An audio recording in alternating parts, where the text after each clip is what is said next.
So thank you for the invitation, and I apologize with some of you who have already listened to me and listened to what I'm going to say about economic globalization.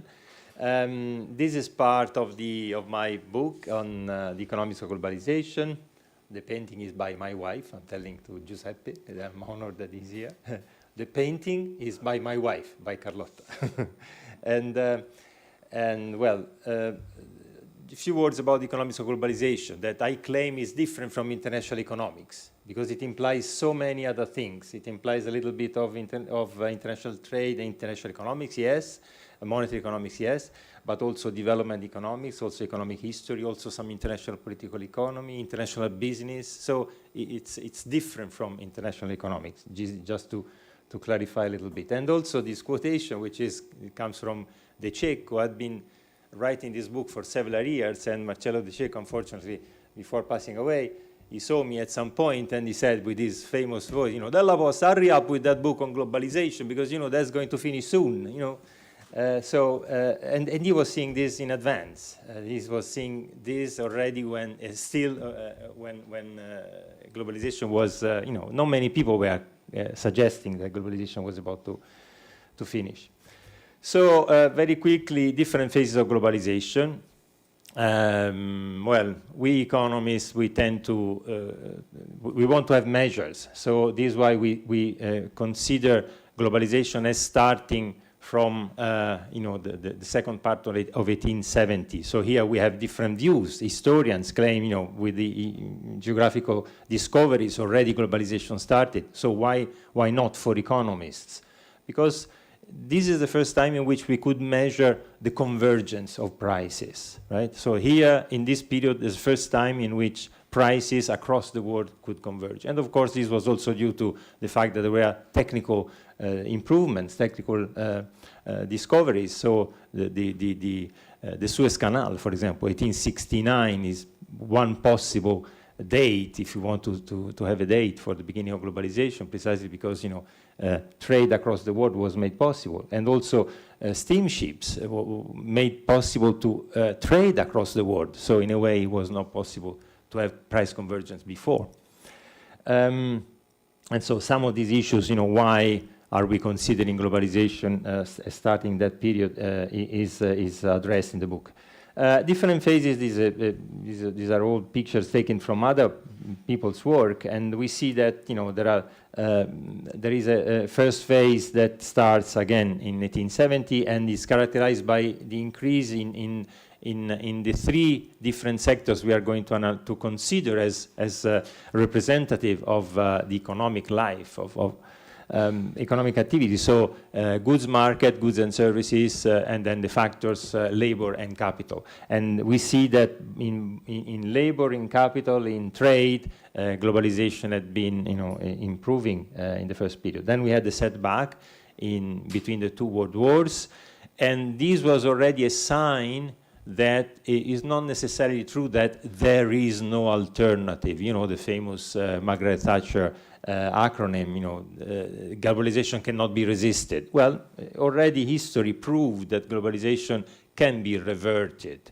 because that was a wonderful period, that one, and I have a quotation here by John Maynard Keynes that most of you, I guess, know. You know, what an extraordinary episode in the economic progress of man that age was, which came to an end in August 1914. So already there, globalization had gone down. Already there, a period of trade, of prosperity had finished. We see that over the different periods, trade has been increasing more than world GDP. We see that that has been favored by technical improvements, by transportation costs going down, by airplane costs going down, by communication, and so on. But also by choices, by the choices of the governments, by tariffs going down. So it is not irresistible globalization. It is not true that there is no alternative. Why? Because it also depends on the tariffs, as we are experiencing this day. It does not only depend on on the technical aspects. Over time, this is another very famous picture by Madison. And here we see let's focus on the white and the black. The white is China. And this is what China was at the beginning, well, at the beginning of this picture, 1820. So the GDP of China in the world was much larger than any other country in the world. Then over time, what happened was that North America increased, but then what's happening today is probably that China is going back to the role that used to occupy in the past. So the first period of globalization, but I want to rush, otherwise I will not have time, was characterized by the British Empire, with the British pound ruling in a system which was dominated by the gold standard. And again, this was a period in which the three aspects of globalization, trade, labor, and capital, were all of them increasing. 2 world wars and the first crisis of globalization. And here we see already something astonishingly similar to what is happening today. There was a crisis, and then after the crisis, protectionist policies, populism, nationalism started in that period. So is there any similarity with today? Maybe. The slow passage from the British to the American hegemony, that was then, came to an end, this passage with the second phase of globalization, when the American empire replaces the British Empire, the US dollar replaces the British pound, and the gold standard is replaced by gold exchange standard. Here, the new international economic order is set up, the ITO that will not be created in the end, but now we have the WTO, the IMF, the World Bank, each of them dealing with one specific objective, efficiency, stability, equity, are the 3 objectives that Musgrave had identified for public policy. And this is arranged at the international level. IMF, stability, World Bank, equity, and WTO, efficiency in trades. But this was characterized, as we know, by the absence of capital movements. The fall of Bretton Woods implied that fixed exchange rates were not there anymore. The inconsistent trinity was not applying, therefore, anymore. And then with flexible exchange rates, also free capital mobility could come in. So capital, in the third phase, capital was allowed to move across countries. The third phase was the revolution in political science, in economics, in the political life, with Margaret Thatcher, Ronald Reagan, and the Keynesian economics was abandoned and left the room for neoliberal policies, for keywords like liberalization and privatization and so on. Some aspects accompanied this third phase, raising within countries economic inequalities, both in the north and in the south, although there was a reduction of across countries inequality. Why? Because some of the poorest countries started growing. And so across countries, mainly China, India, growing, implied that this across countries inequality got reduced. So global exports increased, but already some rearrangement of trade, of the role of different parts in the world started taking place. So here we see that, for example, north-north trade started decreasing over time to give more role at the world level to south-south trade. So the role of what now we call BRICS started increasing, and more and more role has been taking place by trade within these countries, within South-South as well. There is also a change, a difference in the composition of the exports coming from developing countries, least developed countries, and as we see at the beginning, developing countries were exporting mostly minerals, fuels, raw materials, and then over time manufacturers became more relevant, as we all know. Migrations, from point of view of labor, we see that there has been an increase, a non-dramatic increase, and I have a section on migrations at the end, if we have time, to show that, you know, there are many things that, many perceptions that are not so correctly drawn.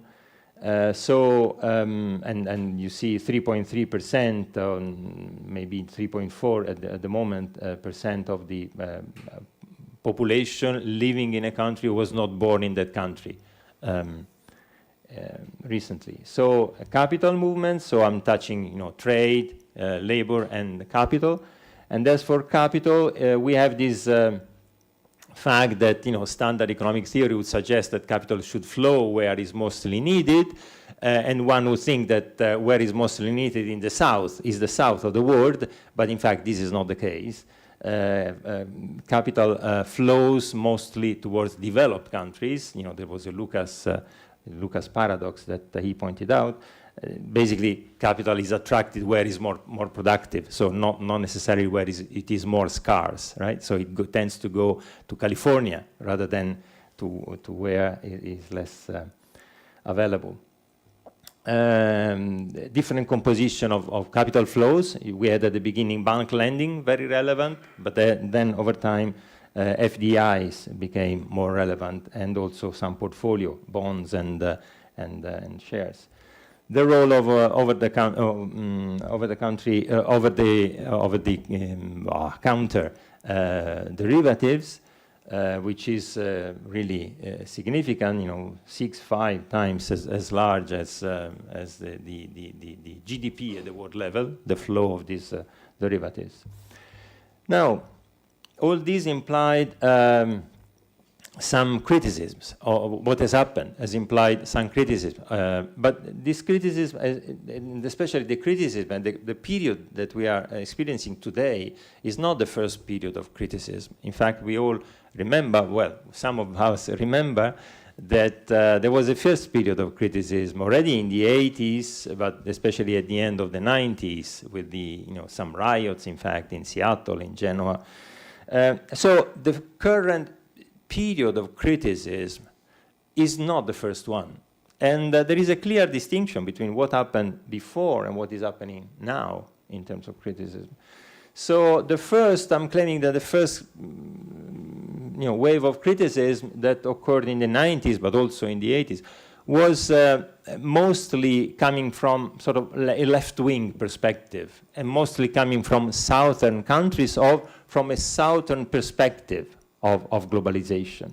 So, if we want to summarize the idea of the difference between the two, we were used to think of multinational companies as damaging developing countries. So those who were criticizing them were saying that these multinational companies were taking over, the developing countries, least developed countries, and all these things. They were, overwhelming, and so too powerful, and they were exploiting workers. This left-wing perspective on globalization, on multinational companies. And today we hear Trump saying, well, no, multinational companies are actually damaging the United States. They should not go. They should, reshore. They should come back, because they are taking the jobs of Americans away. So they are giving jobs to other people in other countries rather than giving these jobs to. So, this is, I think, a clear, easy,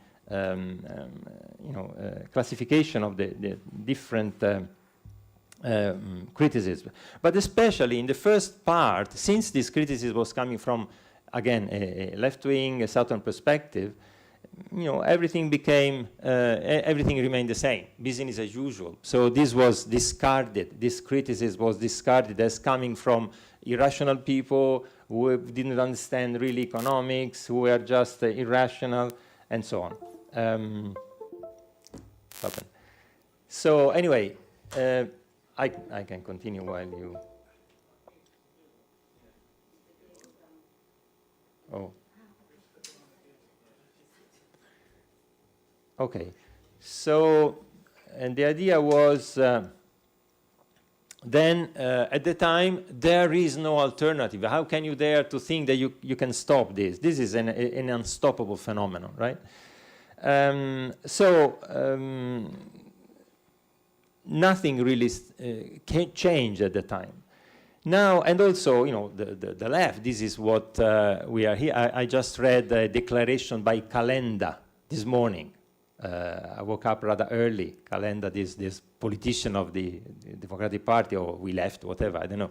And he said, I used to read Alesina and Giavazzi saying that, you know, we should protect the workers, but not the work, the job, not the job, right? The workers, but not the job. And I used to like this. I used to think, wow, that's a great point. And he said, but now I discovered that I was wrong. The workers had to be protected together with their job, which I still, you know, don't, which is something that I, you know, still I think is very debatable. So what, you should be protecting people who were producing typing machines because, you know, otherwise they would lose job. I mean, this is a bit debatable, right? But at the time, the point was that even the center-left parties were embracing this idea, right? So it was difficult, and these are some critiques coming from the left. You know, was difficult to claim that Blair or Schroeder were doing something different from the others, from the Thatcher's paradigm. But anyway, those critiques were supported by Rodrik, Stiglitz. There is no time. I wanted to do also some formalization. There is Giuseppe Bertola here, and I would like to take advantage to show a little bit of what I'm doing on globalization. So I'm going to skip this, and I'm going to, well, of course, it's debatable. What is the situation we are in now at this point? Is it a phase of deglobalization as De Cecco was you know, envisaging already a few years ago, or not? And there are, in fact, signs of this. But in any case, even if we move now to protectionism in this, you know, in these days, as Trump is doing at the moment, would that be very surprising? Would that be something weird in historical terms? Not really. Not really, because this America First idea is an idea that has been going on for a long time in the past. If we were to stick to comparative advantages, America, the United States of America, would be the most important, influential, important agricultural economy in the world, because their comparative advantage was in agriculture. And in fact, the separation with Britain came precisely because the British wanted to impose their manufactures, and America wanted to have some protectionism and to develop their own manufacturing, their own manufacturers. And in fact, there are some nice quotations. Maybe I can read it. For centuries, England had relied, this is Ulysses Grant, President of the United States of America in 1869, 1877. For centuries, England has relied on protection, has carried it to extremes, and has obtained satisfactory results from it. There is no doubt that it is this system that it owes its present strength. So England owes to protectionism its present strengths. Liszt used to say that there was a ladder for development that was protectionism, and these, you know, important countries, developed countries like United States, England, had taken this ladder of protectionism, but once they had taken advantage of it, and once they had reached the top, they had taken the ladder away for the others. You know, the others couldn't take the same ladder.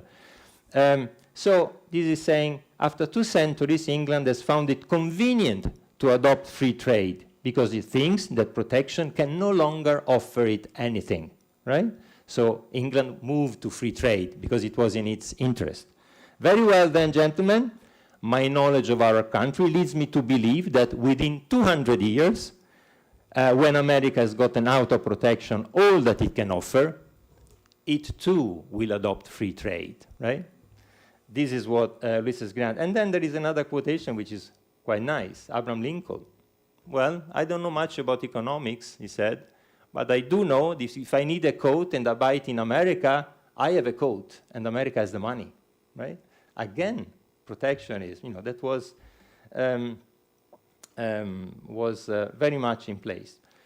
So 5 minutes, yes. So I would use these 5 minutes to skip lots of things. Migrations are quite interesting, etc. But I'd like to propose to you something that I'm working at the moment, which is, well, trying to apply to globalization an old, well, relatively old, we are all young, an old literature, which is the literature on target zones that owes to Giuseppe Bertola its development at the beginning. This is a literature that was started by Paul Krugman at the end of the 80s, and then it was, Paul Krugman came up with this idea that if you impose a limit to a given variable, and this limit is credible, then this, the expectation actually provide a stabilizing effect, right? And you benefit of a sort of leeway, what he dubbed honeymoon. So you can actually increase the level of the fundamental variable if you have this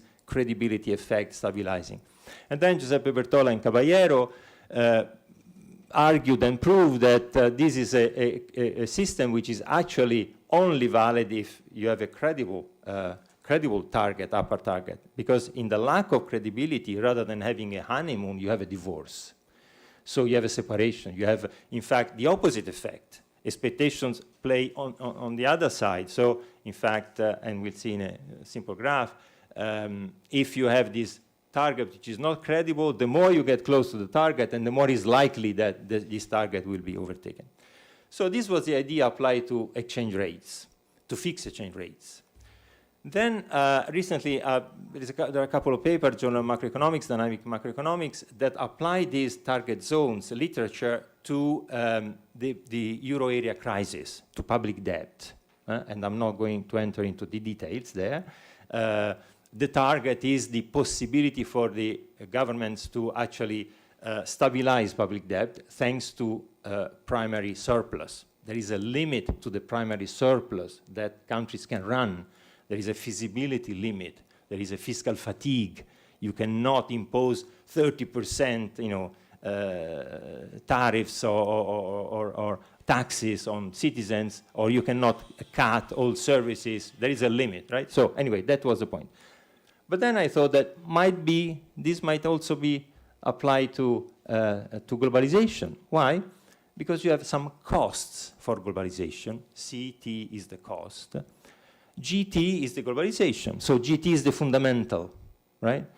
But the cost depends on the fundamental, but also on an expectation effect, on a self-fulfilling effect.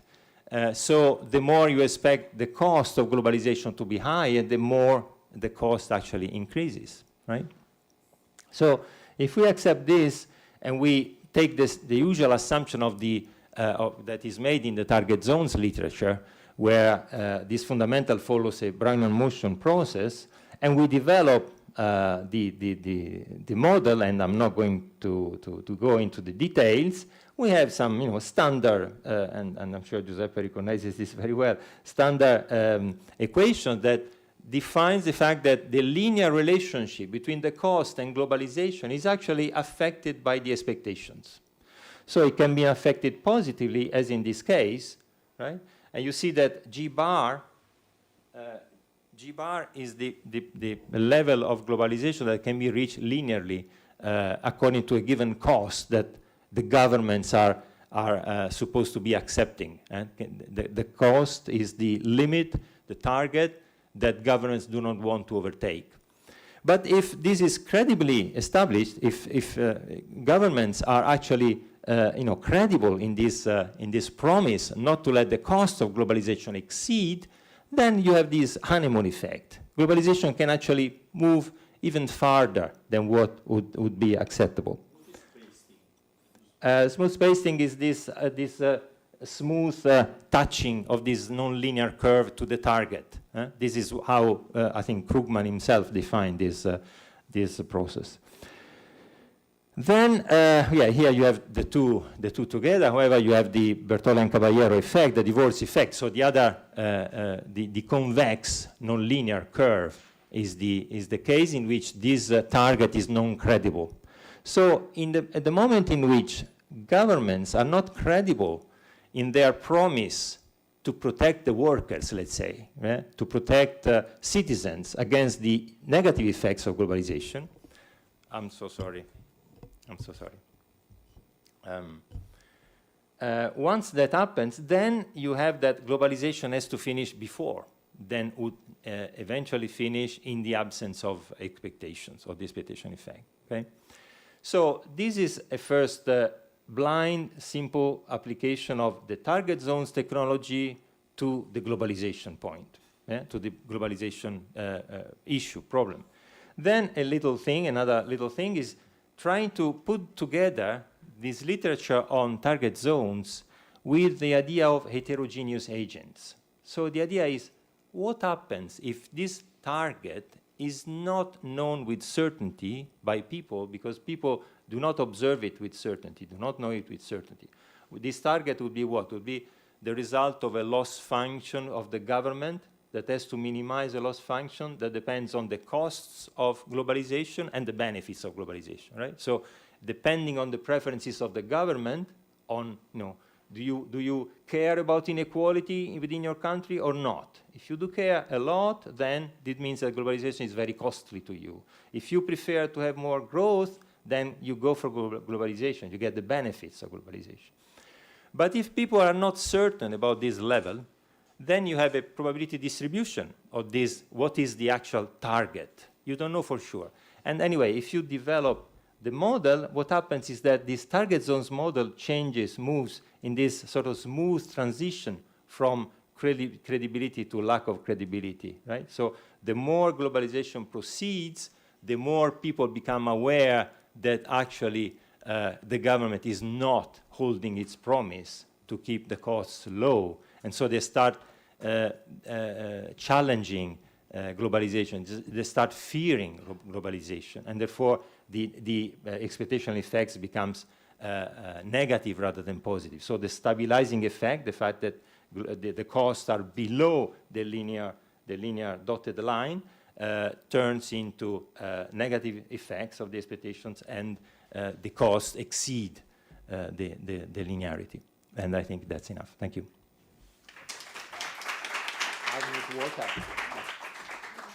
Okay.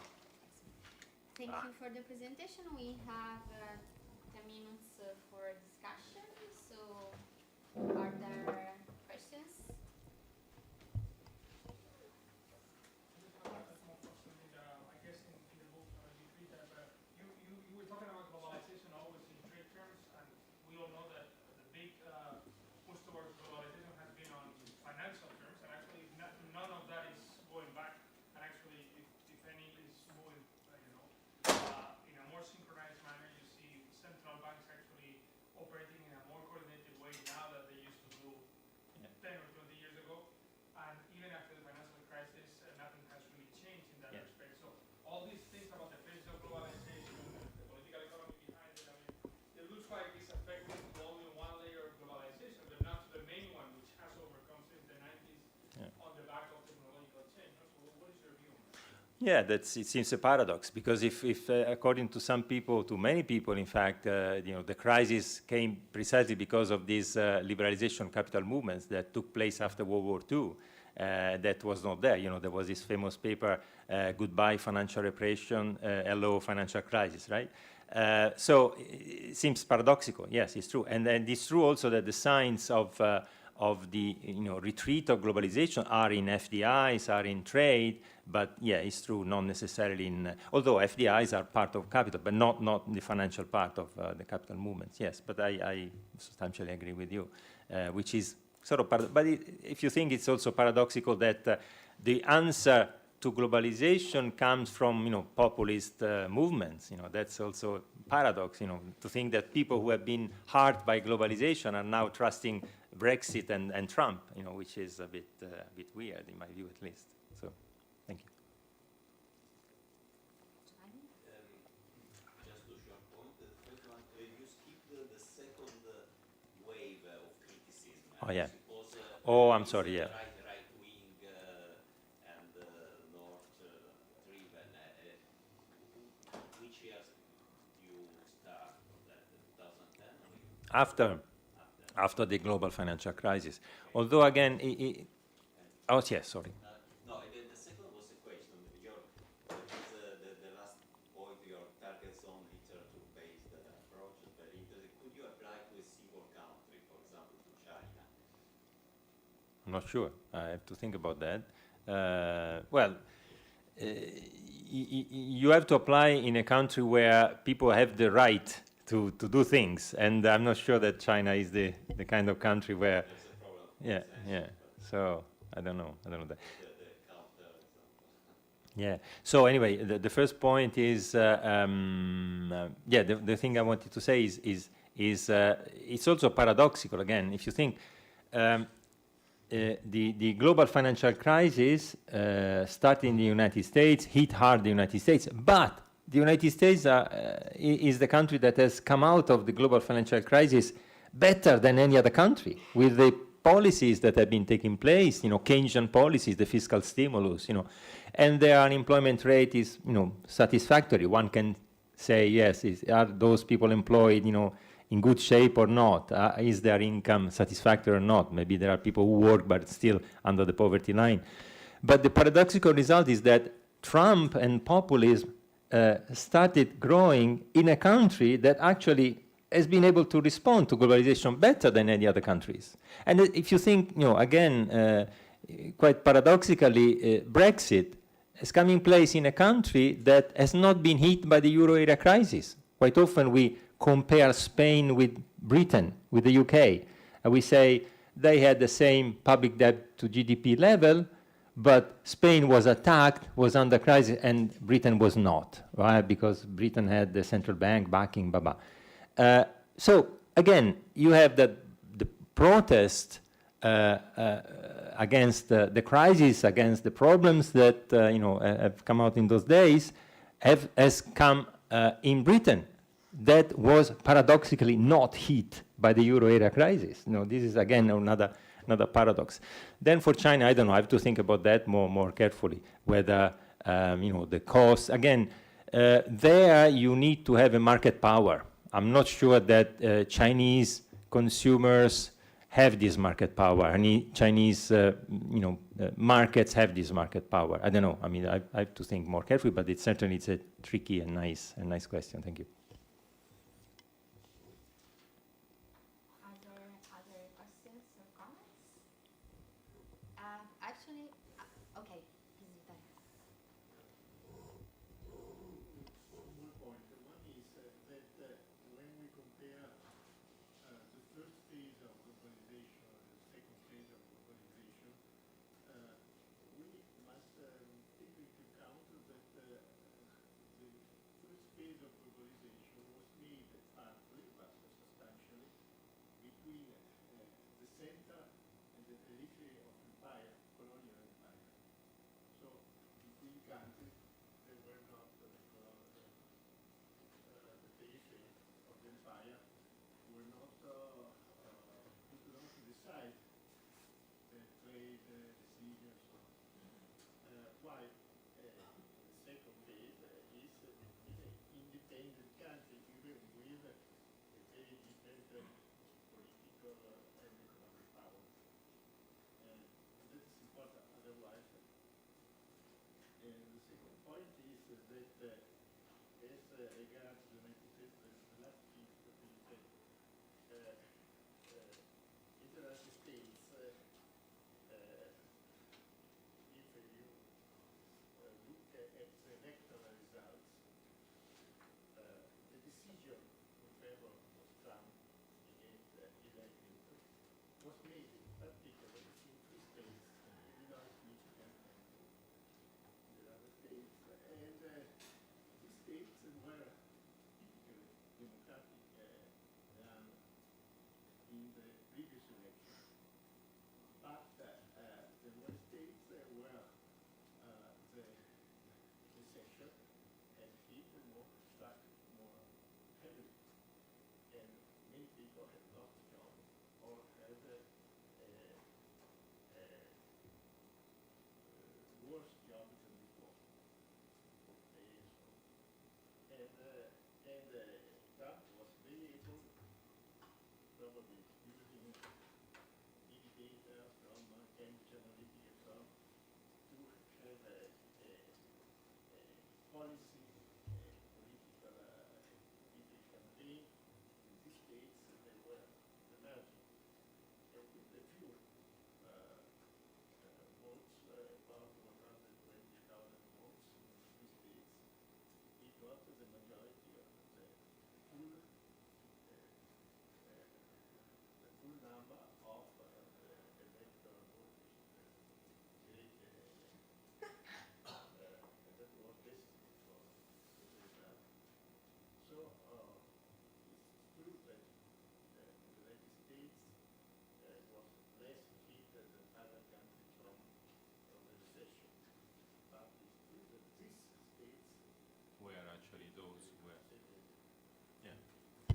So Calenda was right then.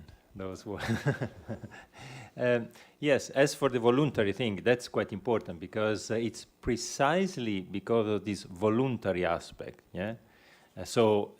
Trade. You know, one question might be, wasn't you know, I was a tourist guide when I was young, and I used to tour people in Tuscany in the Etruscan areas, and there were these vases, this pottery. And they were the quote-unquote Chinese of the time. Why? Because they were copying, replicating the pottery of the Greeks. And you can actually see in museums these potteries of the Etruscans, the fake, and the potteries of the Greeks, very nice, you know, so you can actually compare them, yeah? So you had trade at the time, and the question is, wasn't that globalization? Why don't we call it globalization? And the thing is that was not systematic and was not sufficient to determine price convergence, assuming that we could measure price convergence at the time. So it's not, you know, it's not such as, you know, it's not systematic, it's not something, these were occasional things, but not overwhelming on a global scale and limited. Another point is voluntarily, the fact that these relationships had to take place voluntarily. And this is precisely why economists tend to say, well, even when the slaves were taken out of Africa and brought to the United States, that was not globalization. Why? Precisely because that movement was not a voluntary movement of people going to the United States. It is also true that this period was characterized by the Opium War, you know, Britain forcing China, the United States forcing Japan to trade.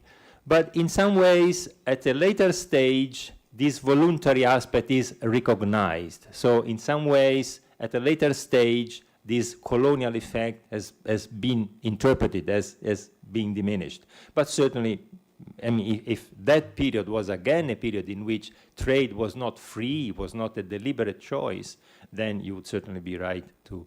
So what we should probably do is to contest the fact that that period was a period of free choice, of actual free choice. Economists have put together the fact that over time that trade became more deliberate with those states, and the fact that there were signs of price convergence. That's the other thing that characterizes the measurable effect of globalization, the fact that we can mark the date of globalization according to that measure, to that number, to the fact that we could actually measure the price convergence. Are there other comments or questions? Okay, so thank you so much. Thank you.